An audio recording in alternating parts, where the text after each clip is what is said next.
All right, let's transition to our business credit section. In our business credit section, you got personal credit and then you got business credit if you're an entrepreneur, small business owner, and you're trying to build any type of business entity. And there's misinformation out there. But I want to tell you guys a story about Phil Knight and his book that came out, Shoe Dog. And oddly enough, my son Marcus actually listened to this.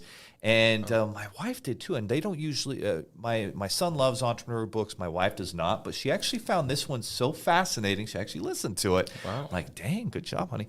So this book is Phil Knight's story of starting Nike, and it's a great story. Like, this guy ran track, and they used to have really crappy track shoes that would rip and tear their feet up, and so he was always trying to figure out how he could get better running shoes and improve his times.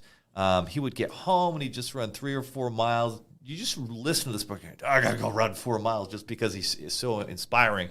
And he starts this off as a side hustle.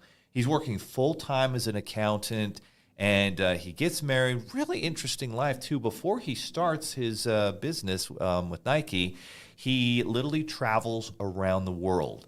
And I don't know how. His dad was kind of a successful newspaper guy, and he convinced his dad to pay for some of it. And then he got to Hawaii, and he went with his buddy. And then they got jobs, and they saved up more money in Hawaii. And they were like screwing around there, hooking up with girls. And his friends like, I'm just staying in Hawaii. And Phil Knight's like, no, bro, I'm going around the world. So, and then he was fascinated by Japanese running shoes, because Japanese running shoes were higher quality running shoes. So he goes to Japan and he learns more about their running shoes and the Japanese way of life, and he likes that. And then he goes around the world and he comes back and he starts his accounting job, I think, and then he starts Nike on the side. And so weekends he's at track meets and he's selling his these shoes because he imports them from Japan. And anyway, the first 15 to 20 years, I swear he's about ready to go bankrupt and go out of business like every quarter. Oh, shit, I'm out of money. Oh, and so what he does is he builds up these credit relationships, and he pays his business bills on time, and he does what he says he's going to do, and he's always just barely staying ahead. And so he builds relationships with creditors in the Oregon area where Nike's located there, close to Portland, and he gets money there. And then he's tapped out. There's only 2 or 3 banks there, right? So then he starts going to California, and he builds relationships there. And Sam Walton did something very similar with Walmart, the founder of Walmart. And so he builds this business credit relationship, gets a really good credit score with Dun & Bradstreet, and he's able to get just enough business loans to stay in business. And then eventually Nike goes public, has their big IPO, and then they have enough money and they can sign the Michael Jordans, and the rest is history. But it literally took 2 decades of him building up business credit and just reinvesting in the business. I mean, he's not doing crazy things, buying crazy homes, doing anything like that. And he literally sacrifices for 2 decades. And then the result is the Nike that we know and love. But it all happened with the business credit history and relationships that he built with that business credit. You're an expert at business credit. What do you think is some of the misinformation out there about business credit that business owners are being told that's just not true?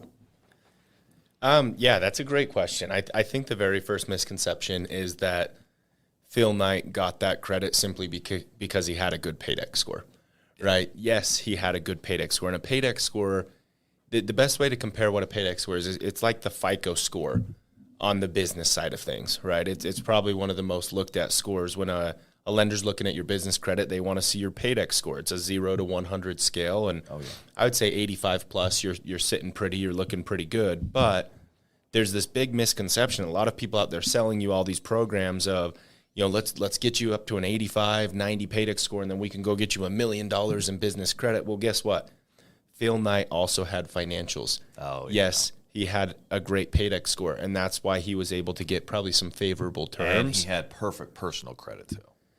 Exactly. That's the other misconception I was going to dive into is every business lender, for the most part, I guess I should say 99% of them, they will look at your business credit. It doesn't mean it's necessarily personally guaranteed.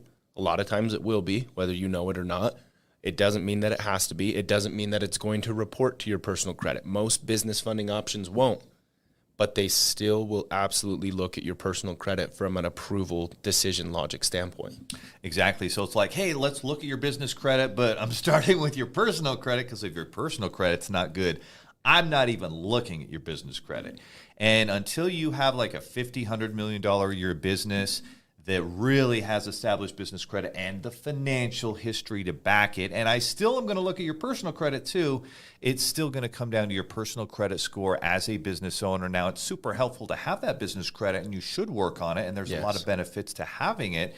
It will lead to better, bigger approvals. It'll help your business grow. It's a public record thing, right? Like your personal credit's private, but business credit is public. Anybody can look at that. And so if I want to decide if I want to do business with you, if you're trying to get your product into, Walmart or a government contract, like they'll check that. And if it's not good, you're going to be in trouble.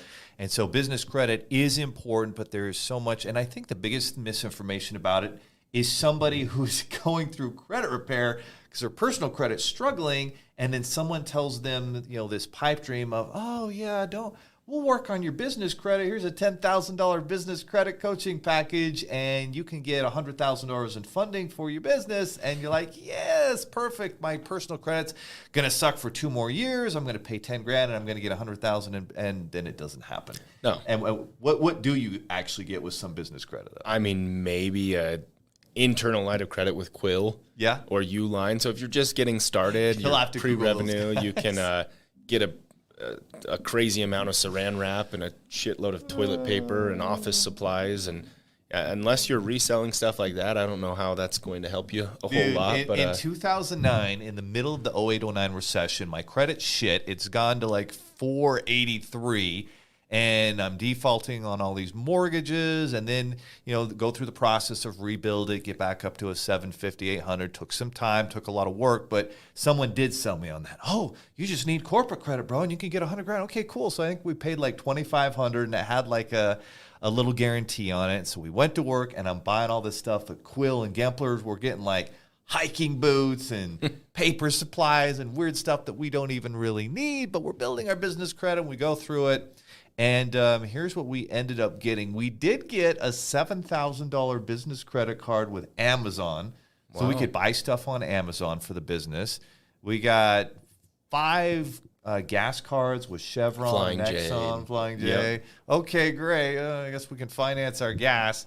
But it wasn't cash. It wasn't I can use it wherever I want to do marketing, to do payroll, to invest in a new website, like all the stuff that you actually want and need, it didn't translate into that. And not only was it not cash, but it's not a truly unsecured open credit card. They were store cards or charge cards, and that's the problem there with these types of accounts. You can't really use them for what you need them for your business. So do I think going through a course like that is always bad? No. I think if you're a legitimate business and you have financials, having a good, strong rating with getting set up with Dun & Bradstreet, having a great Paydex score, a great IntelliScore, things like that are going to save you a lot of money because you're going to get a much better rate, but you're not going to get actual capital unless you have the financials to back that. Just not going to happen. All right, guys, those are the truths, the reality with business credit. Very important, a good thing for a business owner, but it's not going to replace good personal credit, and it's certainly not going to replace verifiable business financials in your business.